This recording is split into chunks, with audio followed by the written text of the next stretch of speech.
I'm Esethu Sosibo. I am 28 years old and I am a property investment analyst. That's what I do professionally. Lovely. And where are you from? I'm from KZN. I'm from a rural town called Mzimkulu. Yeah, that's all. Yeah, did you grow up there? Yes, I grew up there, did my primary school there, and then I did my high school in the South Coast in a town called Margate. Okay, nice. And then when did you move down to Cape Town? I moved down in 2016 for varsity, and I've been here since, so I'd consider myself a Capetonian now. Yeah. What does your outfit say about you today? My outfit says that I'm a chilled guy. I like to take it easy. I'm pretty relaxed, but I also care about silhouettes. I care about color coordination quite a bit, and overall it's like looking good. So obviously you've mentioned now that you're an investment analyst by day and you're like a streetwear stylist by night. Which version of you are you most excited to get dressed? I mean, the streetwear, there's a bit more creativity there. I have been bringing it into my actual workwear with some of my outfits, but I think you have more room to be creative with the streetwear, I guess, by night. So that really excites me. Is there an overlap between risk management and fashion risk? Is there an overlay? Look, there is. I mean, there is an overlay. I'd say, for example, been doing a bit of styling, that risk management comes into that as well. Being able to source pieces, making sure things aren't damaged, making sure you try to mitigate as much risk as you can because this is a piece you must return or you must make sure it's cleaned properly. So I think that professional kind of thinking definitely goes into my creative work as well. Yeah. So do you feel like the two type of professions that you're into now kind of nicely overlap with each other? Yes, I think they do. It's nice to have a bit more of a business, maybe professional way of thinking. It's in how I plan my shoots, it's in how I plan my day. A lot of people would say I'm a very like schedule oriented person. I might not always be early, but I really like to plan my things out. And I think that comes a lot from work, meeting deadlines, getting things done. So yeah, I do think there's a bit of an overlap there. I love that. I was so curious, like doing like research on you. I obviously went on your LinkedIn. That's where I start my research always. And when I saw, I was like, oh, like you're an investment analyst. Like it's completely different to what would have ever expected. Like just looking at your Instagram. How do you balance the two professions? It's all about managing your time. Some of my friends always joke that I seem to have 25 hours a day, but it really is. I think if you care about both, you try and make sure that you make enough time for both. Obviously, work is a 9 to 5 thing. Might be longer some days, but if you get home, then you try prioritize the things that you really care about. So it might be trying to get a video out, trying to make sure that if I look at work, I get a picture out. So it's really just prioritizing it logistically, but it kind of works for me. Yeah. Yeah, I love that. And like, where do you get this drive from? Where did I get my drive from? Look, I think I get it from my mother. She's someone who just does not want to sit down. She's always busy with some business, so I think that influenced me while I was young. Also influenced my fashion sense because I think I get it from her. But I think the idea of being someone who isn't lazy, lazy is not a good word, but someone who likes to just work, I get that from her. So I just am someone who can't sit down for a long time. I have to be busy with something, unless I'm intentionally like, okay, it's time to relax now. Yeah. It was really, honestly, very admirable rather, to see how you've been working for such a long time. I mean, even while you were in uni, you were always into working at different places, and a lot of times they would overlap. Like you'd be in different roles at the same time while studying. That's incredibly admirable. Like I think it's flattering. that's not how I thought about it. Yeah, it's completely admirable. I mean, most people just go to uni and just do uni, you know. But you can see that you have this like vigor and drive in you, and a great amount of ambition. What are your dreams in fashion? So, like I said, I'm a property investment analyst. My dream is to merge both fashion and property. I'm very interested in spaces like this, like the old castle here, where you house different fashion houses, different retail houses, but to create a unique offering, stores like AKJP, Lemkes, where it's more than just a store.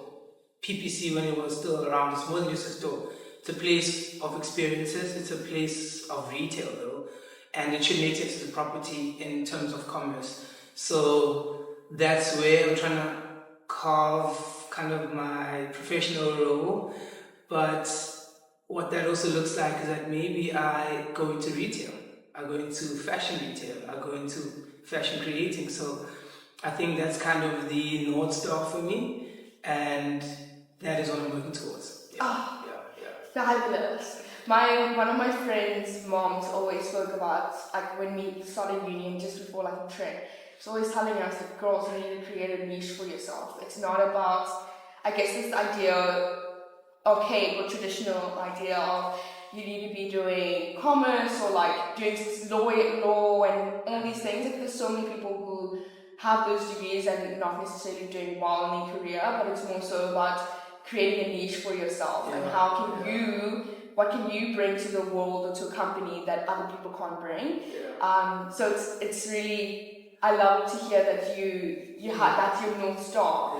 I mean, a lot of people aren't really empowered to explore those things. I think you're only told to kind of get in there, be secure, and that's kind of your life.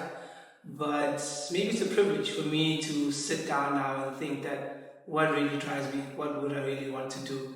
Yes, I'm good at this, but is it really what you want to do forever? And how do you make it fun, you know? Maybe some days I just want to wear a t-shirt and shorts to work, you know? So, yeah. I love that. Sorry, I'm just having a look here. So, one thing I love about your style is that it feels so nostalgic to me. It reminds me so much of my dad specifically, but I guess a lot of people in my family, and specifically the men, and that style inspiration, I would say it's very much rooted in post-apartheid 90s streetwear culture. What draws you to this era? You know, I think it's really just consuming South African culture. Like, I mean, I grew up to your Jam Ellies, your Chiga where being a pantsula was cool. And then while I was also still young, the Skotane era was in, which was also influenced by that. I think I'm big into music, but also quieter culture is also influenced by that. So I think all of those things coming together definitely influenced my style, but outside of just fashion, I think authenticity. I wear what I like and I wear what makes me feel comfortable. I don't care about the gender. If it looks good on me, I'm gonna wear it. So I think that's all those things. It's all the ideologies that are explored in being in those areas. Like be bold, be you, be authentic, you know, be creative. So I think subconsciously that's what drives me, that's what drives my wardrobe, and that's where my style comes from. Yeah. I love that. And you said that your mom's also like a very big style influence for you. Yes, of course. She's my girl. Yeah. She is someone who's very big on color. She's very big on color, but she's also very big on silhouette. I think you don't really see the influence as you're growing up, but the more I explore where I take that from, it's definitely her. My older sister as well, when she went to varsity, she came back. She was also obviously influenced by my mother, but she was then bringing a new age of like this kind of creativity. But yeah, the mom definitely did a big one there. Oh, I love I that. don't think she knows that, but she yeah. Yeah, I love that. I love that. Were there any like stylish men in your life that shaped your perspective? Stylish men. Let me think about this. No, No. actually, no. Maybe no. There aren't any style like in. I wouldn't say there's a specific stylish man that influenced my style.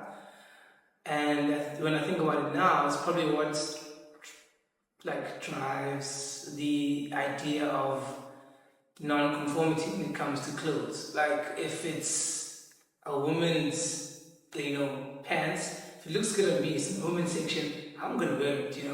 So to me, I don't really have that.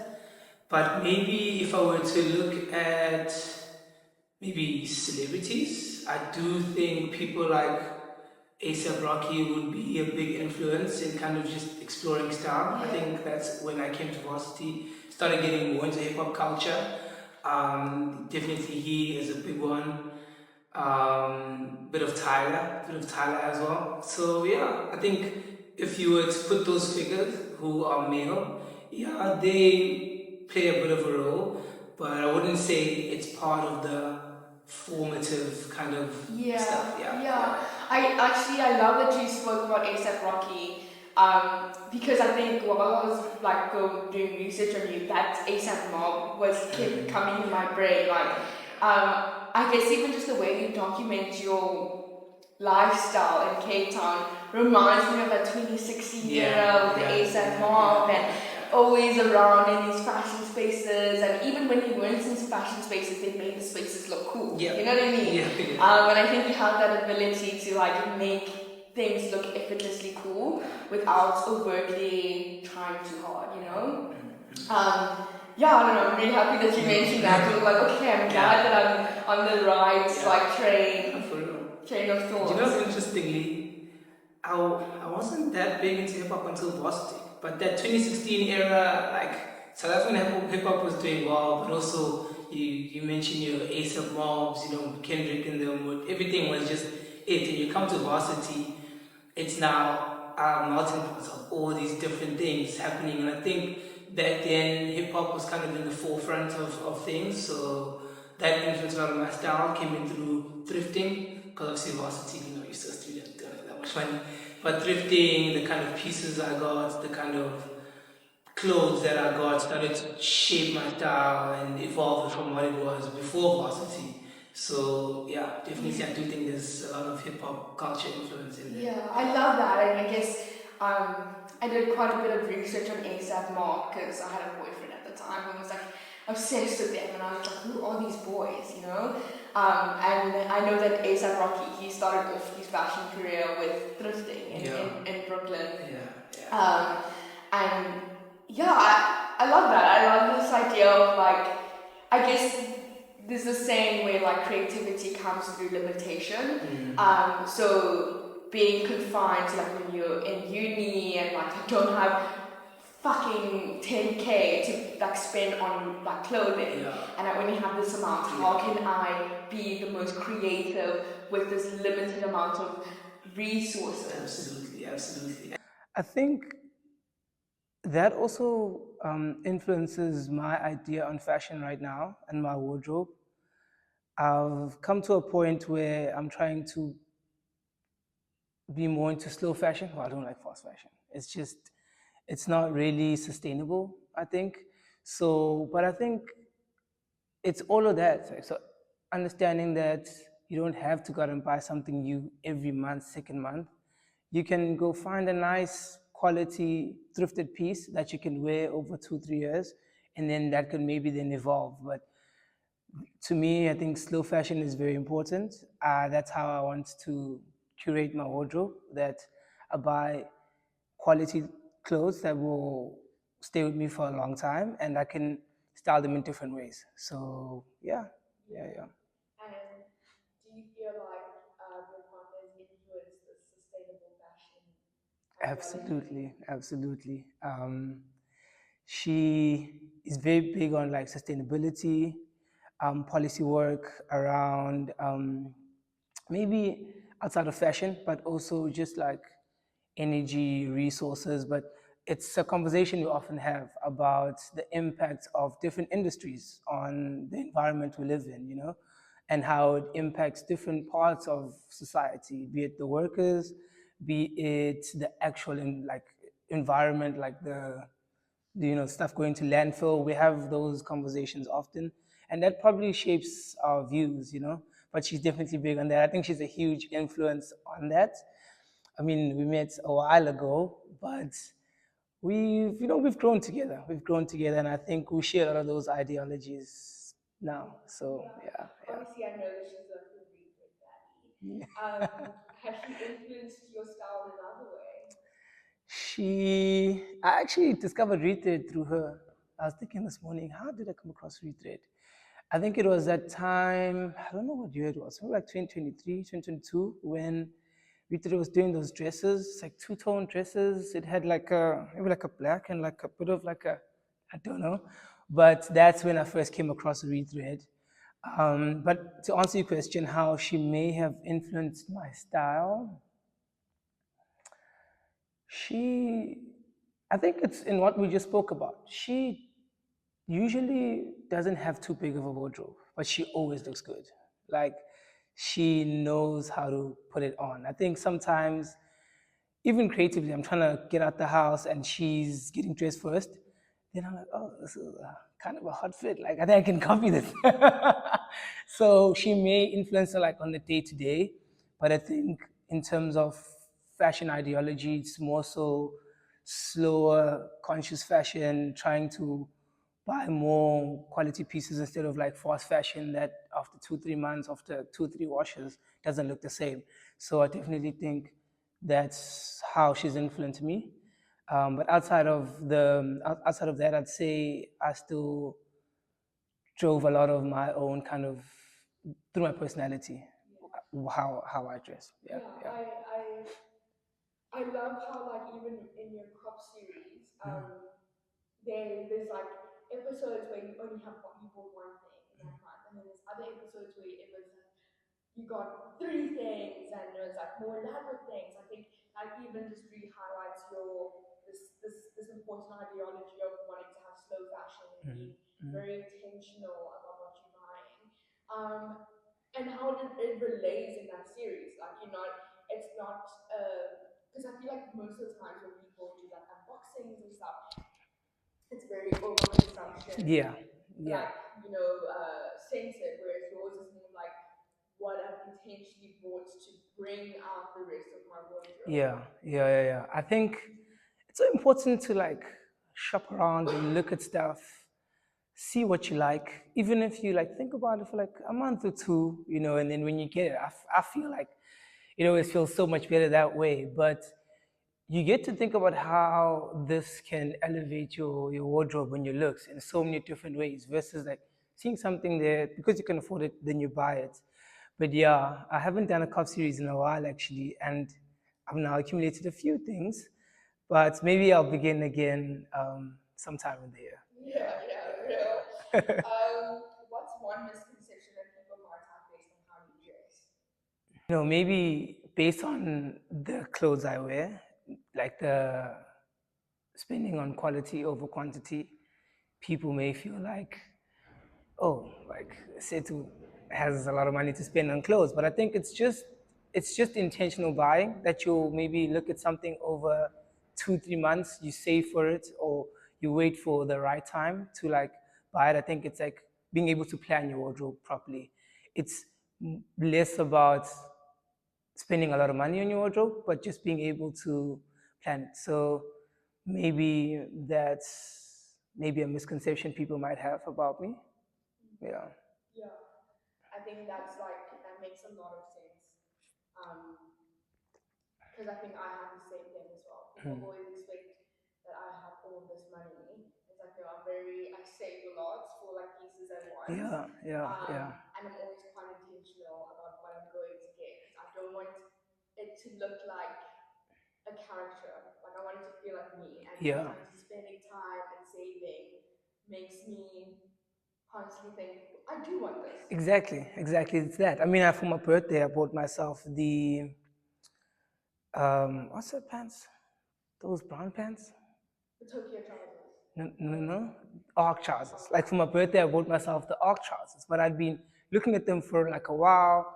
Obviously, then I'm like, okay, I'm gonna save for this. This is gonna be my gift to myself, and it was very like intentional. I came to the studio. I don't think you were here that day. I randomly rocked up. I didn't even realize you have to book an appointment. But it's that. Like you look at something over 2-3 months, and then you just buy it, and I like how it's just elevated a lot of my looks. Yeah, yeah. I love that. And then just to close, what advice would you give men who want to dress more expressively but feel afraid to be judged? This is what I would say to everyone, even on my social media: dress for yourself.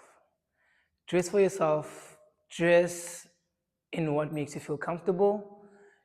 Don't, I know we live in a society where you have to be part of spaces, but if you feel comfortable in your clothes, it doesn't really matter what anyone else thinks. Um, that for me is how I dress, is how I dress for anything. I dress for myself. It could be a cropped vest. If I think it looks good, I'm gonna wear it. It could be baggy trousers from the women's section. If it looks good, I'm gonna wear it. So be comfortable in yourself and then dress for yourself. I think that will liberate your creativity as well. So that's my advice to them. Yay! Yeah. Love that. Thank you so much for letting me interview you and be For so sure. I really invasive. enjoyed this. This was fun. I This was have a fun. little